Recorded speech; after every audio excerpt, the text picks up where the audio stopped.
Hey everyone, today we're diving into one of the most important immigration journeys there is, how to sponsor your child for a green card when you're a lawful permanent resident yourself. Let's get right into it. So first things first, this whole guide is specifically for those of you who already have your own green card. If that's you, then you are in the perfect place. And if your big goal is to bring your unmarried son or daughter to the United States for good, stick around. We're going to map out the entire journey for you, from start to finish. Okay, the first thing you absolutely have to wrap your head around is that not all children are treated the same in this process. U.S. immigration law splits them into two very different categories, and the path you're on, well, it changes pretty much everything. And here it is, the big difference. It all boils down to age. If your child is unmarried and under the age of 21, they're in what's called the F2A category. But if they're unmarried and 21 or older, they're in the F2B category.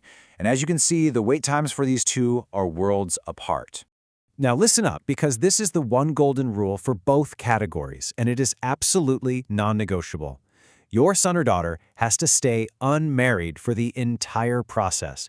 If they get married at any point while you're waiting, it can unfortunately bring the whole thing to a halt.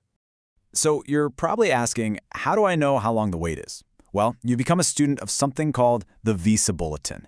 The absolute best way to think about it is like this. You go to the deli, you pull a paper ticket, and you wait for your number to be called. The Visa Bulletin is basically the government's now serving sign. And wow, this chart just says it all, doesn't it?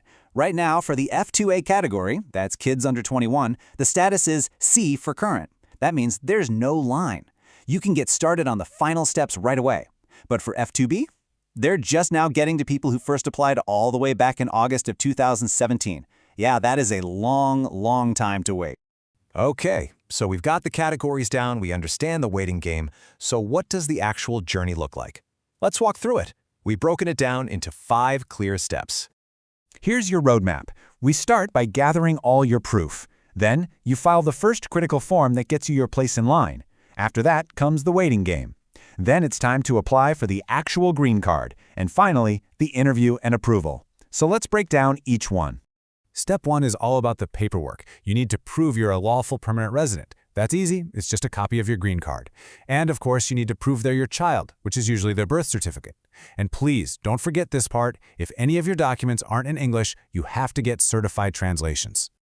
Step 2 is the starting gun. This is when you file Form I-130. This is so important because submitting this form establishes your priority date. Think of that date as your official spot in that long line we talked about. The sooner you file, the better your spot is. So what's it cost? The government filing fee for the I-130, if you do it online, is currently $625. And I really recommend filing online. It's not just a little cheaper than the paper filing, it's usually faster too. And that brings us to step 3, which for a lot of people is the hardest part, the wait. Once your I-130 is approved, your new hobby is checking the Visa Bulletin every month, just waiting for your priority date to be called. For F2A, this part can be pretty quick. For F2B, this is where that multi-year wait really happens. So once your date is finally current, you're on to step 4. And here, the path splits again, and it all depends on one simple question. Where is your child living right now? If they're already in the U.S. legally, they'll do something called Adjustment of Status with Form I-485. If they're outside the U.S., they'll go through consular processing at a U.S. embassy using Form DS-260. It doesn't matter which path they're on, you, as the sponsor, have to file the Form I-864, which is the Affidavit of Support. This is a big deal. It's a legally binding contract with the U.S. government where you prove you have the financial means to support your child so they won't need public benefits. Okay, let's circle back to the 2 biggest questions that are probably on your mind. How long is this really going to take, and what's the damage to my wallet? Just to really drive the point home visually, the difference is just staggering.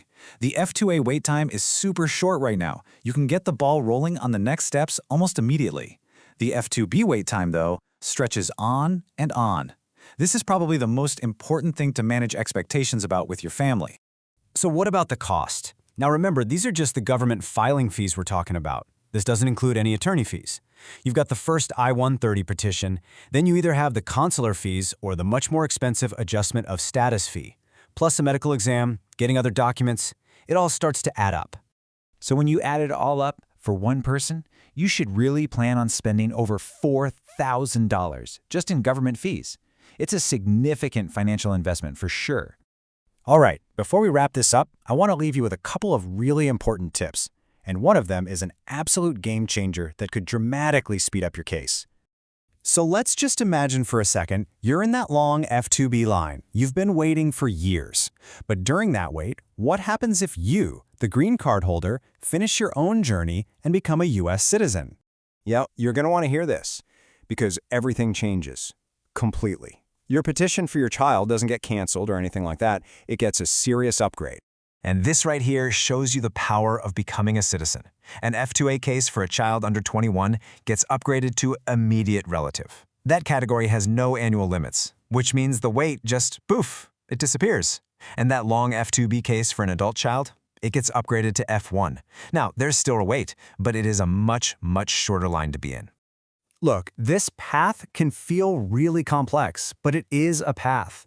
And by understanding these steps, the different categories and the strategies, you can navigate it with a whole lot more confidence. So the only real question left is, with all this knowledge, are you ready to start your family's journey?